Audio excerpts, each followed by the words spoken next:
kalau melihat apa namanya berbagai rentetan ini ya jabatan yang pernah diemban oleh Pak Ade ini kan cukup sangat kompleks gitu ya. Mulai dari tadi setelah lulus Akpol kemudian ditempatkan di wilayah paling saat itu paling krisis gitu ya, paling kritis Timur Timur.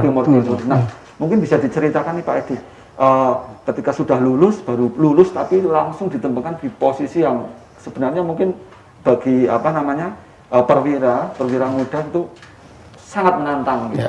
Mungkin bisa diceritakan gitu kepada audiens. Jadi sejak saya lulus Akpol dilantik sebagai perwira remaja yaitu pada tanggal 19 Desember 1996, penempatan saya pertama adalah di Timur Timur. Pada saat itu Timur Timur masih ada di bawah pangkuan Ibu Pertiwi. Saya tempatkan bersama 23 perwira remaja lainnya, kurang lebih 2 tahun 2 bulan saya mengabdi di sana, bertugas di daerah Timur Timur. Memang menjadi suatu tantangan tersendiri bagi saya gitu ya. Saya lahir besar di Surabaya, kemudian lulus SMA, kemudian saya mendaftar Akpol, alhamdulillah langsung masuk asrama Akpol, mengemban pendidikan selama 4 tahun. Dan kemudian lulus langsung ditempatkan di Timur Timur. Memang suatu tantangan tersendiri buat saya pada saat itu. Namun banyak sekali pengalaman yang bisa saya dapat. Gitu ya. Yang pertama bahwa Indonesia ini luas ya. Yang pertama, Indonesia itu luas dengan beraneka ragam budaya, suku, bahasa dan seterusnya. Dan ini menjadi tantangan baru tersendiri buat saya gitu kan, bagaimana saya harus menyesuaikan diri segera gitu ya di tempat tugas yang baru, bagaimana kearifan lokal dihadapkan dengan problematika yang ada di masyarakat, kemudian bagaimana kita mensinergikan pelaksanaan tugas pokok fungsi Polri ini di tengah-tengah masyarakat. Itu sangat kompleks sekali pada saat itu. Apalagi pada saat kami berdinas di Timur Timur pada saat itu juga di tahun yang kedua itu kemudian ada jajak pendapat juga sangat dinamis pada saat itu situasinya gitu ya. Alhamdulillah ini menjadi suatu pembelajaran pengalaman bagi saya yang pada saat itu sebagai perwira remaja yang pada akhirnya kemudian menempa hidup dan karir saya untuk bisa menjadi petarung yang handal, dalam mengemban tugas pokok fungsi Polri, melaksanakan tugas pengabdian kepada masyarakat, bangsa dan negara. Karena memang tantangannya pada saat itu memang luar biasa. Jadi masih baru lahir, langsung kemudian ditempa dengan berbagai permasalahan yang tidak hanya terbatas Kamtipmas pada saat itu juga politik ya, perkembangan politik pada saat itu di tengah jajak pendapat yang dilakukan oleh pemerintah pada saat itu.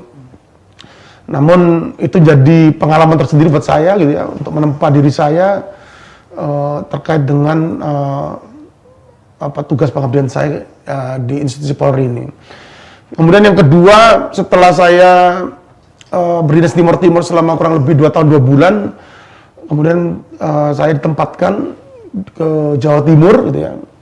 Ke Jawa Timur, beberapa penugasan telah saya emban pada saat itu, mulai jadi Kapolsek gitu di Probolinggo, kemudian menjadi Kasat Serse di Pasuruan, di Probolinggo gitu ya, di daerah Tapal Kuda juga menghadapi tantangan tersendiri pada saat itu.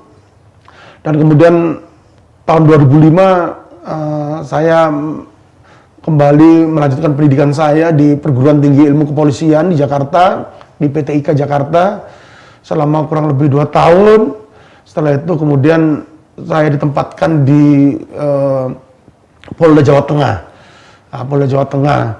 Beberapa penugasan juga sudah saya emban, mulai dari Kasat Lantas Polres Banyumas, kemudian Kasat Lantas Polres Cilacap, Kak Induk Pejar Juwana, Pati, kemudian kembali berdinas tahun 2007 sampai 2010 di kota Solo ini, di kota Surakarta ini. Dan setelah 3 tahun saya berdinas sebagai Kasat Lantas di kota Surakarta ini, kemudian kembali saya melanjutkan studi saya di Sespimen Polri di Lembang selama kurang lebih 7 bulan. Dan setelah itu kemudian kami ditempatkan di Polda Jawa Timur kembali. Ya, di Polda Jawa Timur kembali, beberapa jabatan juga sudah saya laksanakan.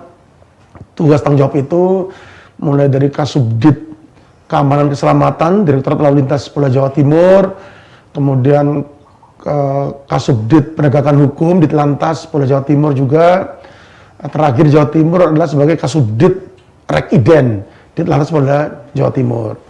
Setelah itu kembali saya dipercaya untuk mengemban tugas di Polda yang berbeda, yaitu di Polda Papua.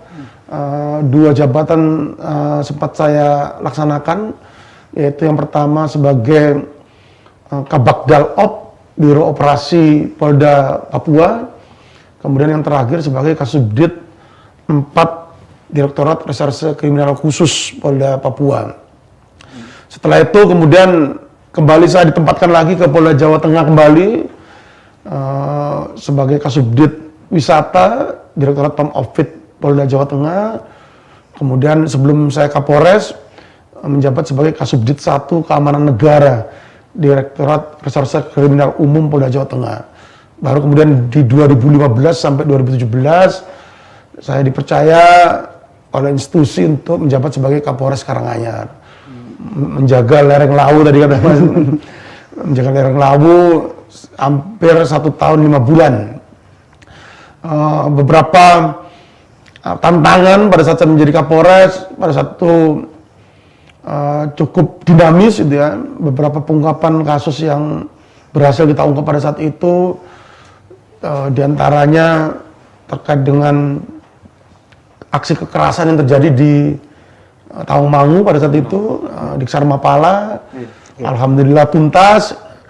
Kemudian juga kita tangani juga kasus kekerasan juga oleh kelompok intoleran juga. Jadi ini pengalaman yang berulang yang pernah. Dan kemudian beberapa kebahasan-kebahasan lain yang sudah pernah kita catat pada saat saya menjadi Kapolres Karanganyar. Setelah dari Kapolres Karanganyar sekitar 1 tahun 5 bulan, kemudian saya dipercaya kembali untuk menjabat sebagai Wakil Direktur Samapta Polda Jawa Barat. Hampir 3 tahun, kurang 3 bulan. Juga dinamikanya juga, tantangannya juga lumayan dinamis pada saat itu, di mana di era tugas saya pada saat itu selama hampir 3 tahun itu, beberapa event-event besar nasional bahkan internasional juga sempat saya laksanakan, seperti pengamanan Asian Games, Asian Para Games, kemudian beberapa konsultasi pilkada serentak maupun pilpres juga saya sempat terlibat dalam pengamanan yang dilakukan untuk menjamin kelancaran maupun keamanan dari beberapa kegiatan tersebut. Baru kemudian kembali saya dipercaya sebagai Direktur Reserse Kriminal Khusus di Polda Lampung selama kurang lebih 1,5 bulan. Baru kemudian dipercaya untuk kembali ke Jawa Tengah untuk berdinas sebagai Kapolresta Surakarta. Hampir kurang lebih 1 minggu ya, 1 minggu, saya berdinas di sini. Oke. Ya. Berarti memang pengalamannya di bidang reserse banyak banget nih Dan ya. Ya alhamdulillah hampir semua fungsi di kepolisian, mulai dari intelijen, saya sudah pernah, kemudian di reserse baik khusus maupun umum saya sudah pernah juga, kemudian di pengendalian operasi juga sudah pernah, lalu lintas juga. Alhamdulillah semua fungsi yang pernah saya jalankan membawa manfaat pembelajaran tersendiri untuk memperkaya wawasan saya gitu ya, yang sangat mendukung sekali dalam pelaksanaan tugas saya ke depannya. Terima kasih sudah nonton. Jangan lupa like, subscribe, dan share ya.